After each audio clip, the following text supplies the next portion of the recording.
So guys வேற level புயல் வீசிட்டு இருக்கு சீரியஸாகவே.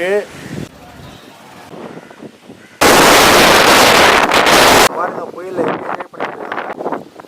So guys welcome back to Chennai culture. நான் விக்கி. ஸோ சென்னையில் பார்த்தீங்கன்னா பயங்கரமாக புயல் வீசிட்டு இருக்கீங்க. சத்தியமாக பயங்கரமாக என்ஜாய் பண்ணிட்டு இருக்கேன்.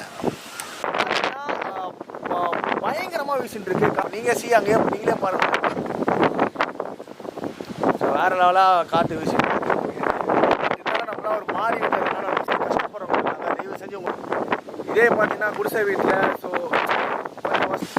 அழிஞ்சு தான் போகுது. ஸோ தண்ணி வர மாதிரி இருந்துச்சுன்னா ரொம்ப கஷ்டம், அவங்க ரொம்ப கஷ்டம் தான் போடுவாங்க. ஸோ பட் இருந்தாலும் எனக்கு கொஞ்சம் கஷ்டமாக இருக்குது, கொஞ்சம் கஷ்டமாக இருக்குது. ஸோ இந்த சென்னையில் ஃபுல்லாக எக்கச்சக்கமான மக்கள் வந்து கஷ்டப்பட்டு இருக்காங்க. அப்போ இங்கே வந்து பார்த்தீங்கன்னா கிளைமேட்டில் வந்து என்ஜாய் பண்ணிட்டு இருக்கோம். வேற மாதிரி வீசிட்டு இருக்கு காற்று. பாருங்க பயங்கரமாக இருக்குது சென்னையே இன்னைக்கு. புயல் காற்று வீசிட்டு இருக்கு. மூஞ்சி தெரியாத அளவுக்கு இருட்டின்னு இருக்கு. வா அவங்க பாருங்க அந்த பில்டிங்கை பாருங்க. அந்த பில்டிங் வந்து அந்த சைடே பார்த்தீங்கன்னா வேற லெவலில் இருக்கு. மேகலாம் ஸ்கைலாம் வேற மாதிரி இருக்கு. இங்கே பாருங்க ஃபினிஷ் மலாம் வேற லெவல் இருக்கு. வேற லெவலில் இருக்குது. தரமாக இருக்குது. காற்று பயங்கரமாக வீசிட்டு இருக்கு.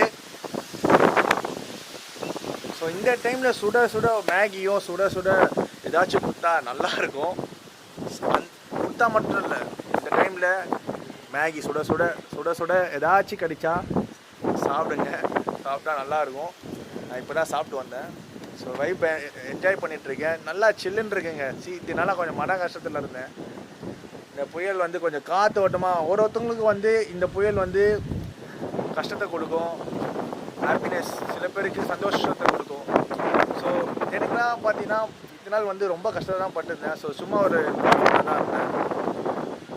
இந்த புயலில் பார்த்தீங்கன்னா ஸோ ரொம்ப கஷ்டப்படுறேன். இந்த புயலில் பார்த்தீங்கன்னா கொஞ்சம் என்ஜாய் பண்ணிகிட்ருக்கேன். அட் த சேம் டைம் இந்த புயலில் பார்த்தீங்கன்னா வீடு வசதி இல்லாதவங்களாம் ரொம்ப கஷ்டப்பட்டுருப்பாங்க. அடுத்துட்டு நானும் யோசிச்சுட்ருக்கேன்.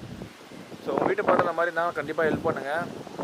ஏன்னா இடம் இல்லாமல் நம்மளே தங்க இடம் இல்லைன்னா நம்ம என்ன பண்ணுவோம். ஸோ அந்த மாதிரி தான் வேறு மாதிரி இருக்குது. ஹாப்பியாகவும் இருக்கேன், ஆனால் வெளியே ஹாப்பியாக இருக்கேன், உள்ளே கஷ்டப்பட்டு தான் இருக்கேன். ஸோ ஆனால் நம்ம இருக்கிற ஒருவனோடய என்ஜாய் பண்ணுவோங்க.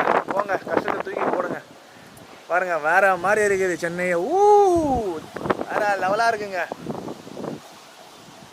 இந்த ஏரியா பார்த்தீங்கன்னா வேலைச்சேரி. ஸோ தரமாக இருக்குது. பாருங்கள்